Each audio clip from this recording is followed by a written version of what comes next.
So till now, we have blocked 2.42 crores from this portal. We have blocked 2.42 crores from this portal. So we have saved this 2.42 crores rupees of the people of Meghalaya. Hadien ke jingkyndang jong ke Jylla Assam ya ke jyrsieh khaii online ba 8,000 arspa klur tingka mendapat Tnad Meghalaya Police kelasai madan ya ke kam shukor online bakot de kipo klur Jylla Meghalaya. Watla 4 laban pynthikna Haduh katno ke poi da ke khein ke pisa ya ke kam thok kam shukor ndi khubor ki antad ba ke pisa ke ke belabun ba ke ai ke basai ke long Palat news pa ngut ki brio ki langat hakini ki kam shukor ben kin show ya ki scheme thok lingwa ki application ba pair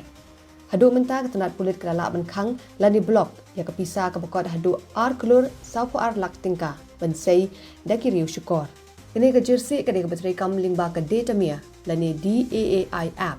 kepala A ya ki spangut lada dei ki hajar apa deng ke jingma bendu ya ke seb baki la trash dam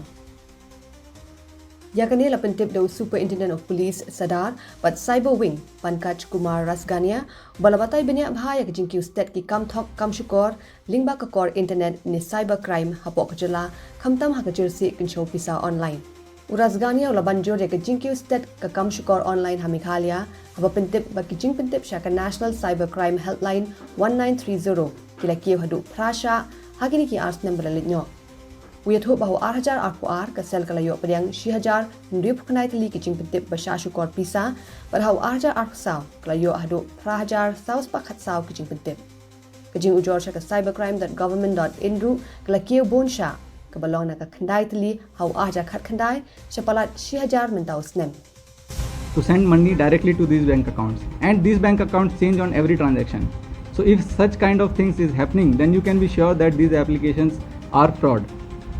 And another thing that they use is to use multi-level marketing. So they say you get more people into this app and you will get a cut of this.